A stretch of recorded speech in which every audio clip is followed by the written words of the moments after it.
Yeah. What is up? What is up? Welcome, man, to Last Call Reacts. I just want to get into it right now and get into our topics. Welcome if you're new, if you're old, new subscribers, any of that. Definitely appreciate you coming on board. Like I said, this is Last Call, the channel. I try to do a live every Friday at 9 p.m., joined by my co-host, Josephine the Chativist. During the time, sometime during the week, I like to put through, a little 15-minute, 20-minute video of something that's going on in the YouTuberverse. And I got that today. Normally, I wait for something to kind of maybe build up a little bit so I could give a perspective on it to see if there's some sort of theme or anything like that I could delve into. And I believe I found one without further ado. As you saw the name of the video, it's called Professional Victims. Now, I know a name like that could be wide range, right? There's professional victims. We think of like the narcissistic, the people where it's never my fault, or even those people that instigate certain situations and somehow turn it around. They could instigate the whole thing, manipulate the story, lie about the story, create their own negative, which social media is very good for supporting. Of course, you got your armchair detectives, you got your Reddit communities and societies in there breaking stuff down and really tooth combing all the details in there as well. But it seems like, and I'm a little old school, a little late on the technology. I'm not into social media like I think the average person is. People live on there. People don't switch it off. They live around it 24/7. So the reputation is on the line. You could be almost anything you want to be online, depending on who knows you, who doesn't know you. If you're living a life full of shit, then maybe it's as long as you've been exposed or would be exposed by people that are onto your shit there too. It's and who knows. There's still studies going on how much this psychologically affects people and what they're willing to do just to be noticed, man, just for some notoriety. Maybe if they're chasing dollars, how desperate you are to, hold back your integrity so that you could do silly things online and get viewed, or just basically have no ethics whatsoever because maybe the views, the notoriety, and the dollar signs are just too much to go in there. Now, this goes on with a whole bunch of cases, but the two that caught my attention recently are two interesting people. One person, well, both I've never heard of until this case here, but particularly this person and another person, which I'll spend, I guess, the second half on there. I still wanted my little logo up there. Where are you? I'm doing that. Come on, man. Help me out. Boom. All right. So this person who I've never heard of before, the heck is this one's crazy little name? I just had it down here. So this person by the name of Lily Gaddis. I think I got disconnected there, but it seems to be okay right now. So I didn't know anything about her. And if you need to know something about her, I guess this might help. Would you use the N word out of interest? Yes. You would? I do quite frequently. You use the N word quite frequently. Well, why? Other than the fact you're a despicable racist.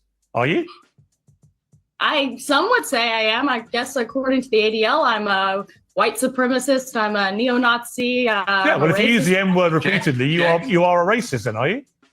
Sure, I'll embrace that. If that means forwarding, helping white people achieve freedom of speech, real freedom of speech, which, by the way, okay, already, under the umbrella or under the guise of doing something noble, but very emboldened by the wave of politics and other people that have emerged through these spaces as well. She has no problem saying that out loud. Not caring about any repercussions, almost reassured that she would have the support from her peers or the general larger system for her to continue her nonsense. Now, that's one thing. Obviously, that's Piers Morgan. You see that idiot Myron from Fresh and Fit. and what looks to be Mark Lamont. You know, not I don't know how some of these people get legitimacy to speak on even these platforms, but I guess that's even in part of Piers Morgan being such a fool lately and bringing himself down. So they're all from the same pool, more or less. In my I don't really care about that. What I care about is the information that's come on. So she's come on this platform to say that as well. I had to do a little bit of, I wouldn't say deep diving to see who this person was, but this is what was going around in the YouTube spaces that started to catch my attention. It was also part of a few, again, blackface things that go around Halloween time where people think they're being very funny or they don't realize the serious nature of doing something like this as well. And I ignored it for a little bit, just thinking like, oh, it's another, you know, one of these people getting attention and whatnot. But come to find out she has quite a following with things too. Now, certain things on YouTube, you can argue if they're offensive or not. Some things are just downright should be banned immediately. And you wonder why they let this thing. But I'm getting ahead of myself. Let me play you a little bit of this. Already know who this white supremacist is. She thinks to herself that she's being clever by claiming that she's pro-white. First of all, there can't be anything such as pro-white. That's impossible. Why? Because nobody is anti-white. Nobody has the power or the desire to be. And whenever you have somebody who tries to claim, well, I'm being pro-white, I'm an advocate for white people, there's nobody who's not an advocate for white people. The most powerful people on the planet. So just for the sake of time here too, what she's doing is pretending to be a black woman and then going along with the stereotypes and the ignorance that you would only know from afar, not because you've interacted with a certain group. She's projecting about her fears, her insecurities, maybe the competition, things she hates about black women and black people from afar. She's doing it very obnoxiously. She's doing it very animated. She went viral last year for using a racial slur, and while it attracted the white supremacists like flies to feces, it also cost her job. Well, they didn't miss her over at the Greasy Spoon, I'm sure, but by then she was already recognizing that she could do the phony white outrage grift and get paid off of that. There was certainly plenty of precedent for it. Every time you had some white supremacist who was accused of harming a black person, especially if it was on video, those white supremacists would go ahead and send their state mental health. So go ahead and check this stuff out. I mean, it's a rabbit hole you could go down. It's information that's there, not hidden. So we basically move this along. Yeah, she plays that. She's the grift. I'm glad this guy said that also. That a lot of people, like I said, followed this wave. We know of a few names of the people that are in it. I don't even want, go down that hole if you want to. Disability checks right away. And so the majority of her content, as I kind of move this along, is exactly this. I don't know why my mouse is sticking. I think somebody in the house dropped it. It's not working. Most of her content, and I kind of have it on the other page, but I'm not going to bring it up. If you go along her page there and kind of go through the titles and you go through the thumbnails and whatnot, you see everything is racially charged, motivated. It is definitely targeted to project one thing and one picture. This is not white knack. This is very personal for this person, almost as though she's been hurt by, I don't know, a certain sex of the opposite race or something like that. Now this is a help. People fall back into the crowd and conflate their arguments so that they could get a slingshot into this world, and their own personal gripe, their own personal insecurities can now be interwoven with something that they believe is bigger and other people that share the same likeness of ideals and beliefs with them too. That's what stupid people do. And yet YouTube had absolutely no problem whatsoever allowing their website to be used as a platform for all of this anti-black vitriol and venom. I thought that YouTube was so concerned and just so terrified that advertisers would flee their website if there was any sort of hateful content. If you're part of the black, we're going to see with the other case. We got to wrap this one up, but obviously you could go and look into it. Why you don't need to investigate a lot of these things to see how hateful it is. And part of me, even though I'm here podcasting from in YouTube, in the YouTube space, if this wasn't generating what it could generate until they decided morally and ethically or maybe by the pressures that be, that they need to cut this stuff off because they're allowed to go. She's allowed to profit. They're allowed to profit off of it. And it's not, like the gentleman said, this is not white nationalism. This is straight out supremacy. This is a personal targeting of a group. You don't have to put one group down, lift yourself up, and then put it under the blanket of something else. So whether you want to believe this or not, the point is she went way above and beyond to be racist, to be hateful, and disseminate misleading information. Now, at all. Well, that is until very, very recently. Years and years ago, there was this white supremacist Nimrod who YouTube allowed to post all kinds of openly racist videos, all kinds of anti-black content. I know that doesn't narrow it down, but some of the folks who have been on this site a while will probably remember the clown I'm talking about. He even claimed to have written a book, which I consider to be doubly extraordinary. First of all, because he's the first person in human history to have written more books than he read. And secondly, I consider it amazing that an illiterate clod could actually write a book. Surely he had a ghostwriter. Now, this guy assumed room temperature and nobody mourned him. In fact, most of us in the black media didn't even know that he had died because he just wasn't important. In fact, I can't even remember his name. Being a racist troll for fun and profit may give these clowns. I like that. Going right ahead with this, fast forwarding. So YouTube finally decides to act, and this Lily Gaddis would be demonetized. Now, as for how many times, if you remember a character, or caricature, I should say, by the name of Pearly Things also got demonetized for a lot of their content too. But they always seem to come back, maybe even hold off a little bit. Now, being demonetized is one thing, and maybe being in this space is another thing. But how people feel like they're entitled to this job that they have now. She got fired, like you said, like you heard. She got fired from another job. Now she's claimed this as being a job, which I guess a guy like me, an old school dude like me, who's used to like getting up, going to work, doing what you have to do, go to an office. This is also a new way of doing things. But the way about this doing things is you could, as long as you have a camera, you got an account, you could log on. There's no necessarily training. You can get better at it. Your site could definitely look a lot more professional as you want it to get more, to take it as a job. But let's face it, there's no restrictions on it. There's not a whole bunch of things that you need to know to be able to, or even a wide range for ethical things to occur. In order for you to get paid. And a lot of people do. A lot of people kind of figure out the space along the way. A lot of people don't. A lot of people ride the fine line of, insulting people. But somewhere along the middle, I remember somebody saying, well, these careers, YouTube careers, if you could think of some that really last long or don't last long when it's something that they do, depending on how you approach it. Also, there's some that do well, there's some that boom, there's some that last, and there's some that simply don't. I guess depending on what you do in I guess I'll say it, the game you want to play or feel like you need to play to get views and everything. So now, after all of the just racist and offensive ideas and even the dressing up and things that she did, is now screaming that it's not fair. Now she's a victim. Now people are taking the food out of her mouth because she couldn't handle her hate. She couldn't put that aside and do something worthwhile. Now she's kind of, but not really, maybe trying to rebrand herself and soften the approach. But even that has to be a little bit delicate. So we'll see when this Lily Gaddis comes stepping up. The second one that I want to show you is this.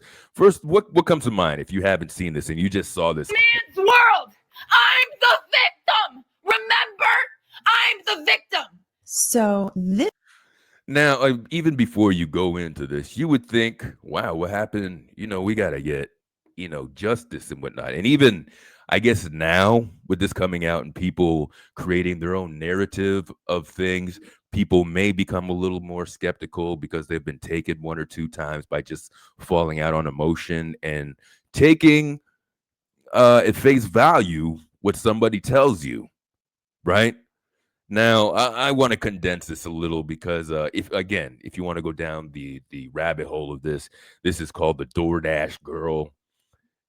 If I shorten this up for you a little bit, so she does DoorDash, and she goes to drop off food for this person, but the messages are to leave the food by the door, and that's basically it. Her story is that she went to the door, it was wide open, and dude apparently had his pants down, turned the other way, passed out, apparently drinking so much, passed out and whatnot. She logged on, put on TikTok that she was SA'd. I can't even believe, I don't know why, if not saying that is the thing to do. If you're talking about it, why the hell can't you say it? Anyway, and totally broadcasts this dude in the nude in his home, but not only that, terming it as an S assault. And the rage that you see on top of that, she's trying to validate herself to everybody, saying that she's a victim, like this thing happened to her. Now, TikTok, this is another, I guess she's not as far along as that Lily character, but this is another person, I would say narcissistic, main character syndrome. The whole world revolves around them, and people are very tricky. Remember, if you go back to Sha'Carri Richardson, I'm sorry, and when she was arrested at the airport with her boyfriend, how she was looking like she's so affable with the police. Yeah, we'll go along with this, and trying to totally create a new narrative besides what was actually digitally recorded. These people are scary. These people are scary of how convincing they could appear to the public, but how much they even manipulate, do the mental gymnastics to present facts to you. So she went to complain to DoorDash. She went to go advertise on TikTok. TikTok took down the pictures that she posted simply because of their policy.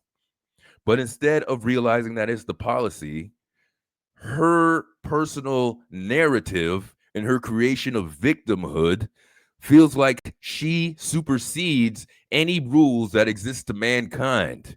So then she's complaining about they're cutting my TikTok, which she's not going to get paid. So that's another job of her. They all start and it seems to be, this might be the number one tried, true, tested things for protests to hit people and organizations in their pockets for them to admit truth.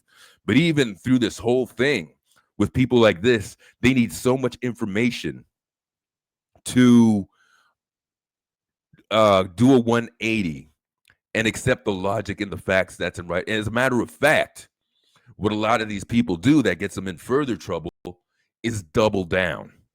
Their self-righteousness kicks in and they double down. So they start doing a little bit more of the investigation with this person, the DoorDash girl. They start picking into her own video as evidence. Like the door wasn't actually all the way open.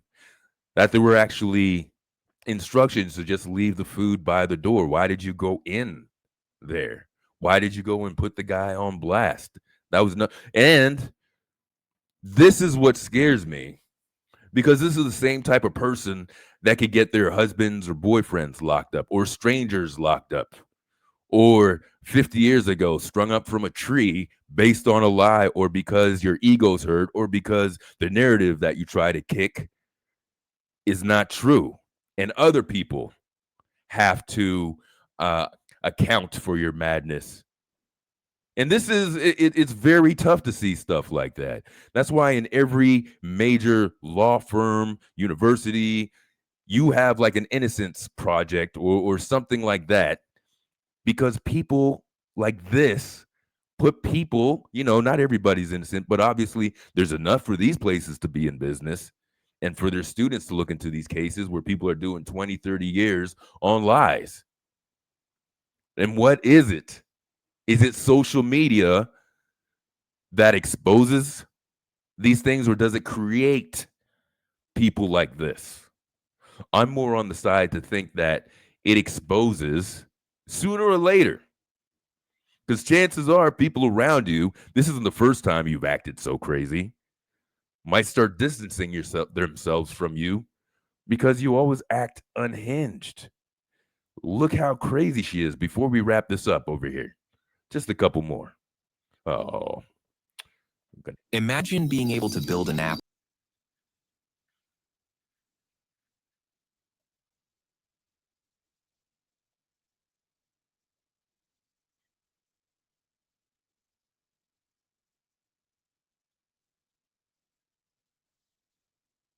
I don't know if I getting hope this you video got that. striked. So on I'm gonna October bring it back. 12th, customer requested I didn't theme realize this. I This had is my that on. third time posting this because TikTok keeps silencing me and taking my videos down and giving me strikes. So if I get one more strike, you guys, I'm just letting you know right now my account is going to be banned. So I'm going to try to word this as chill as possible to avoid getting this video striked.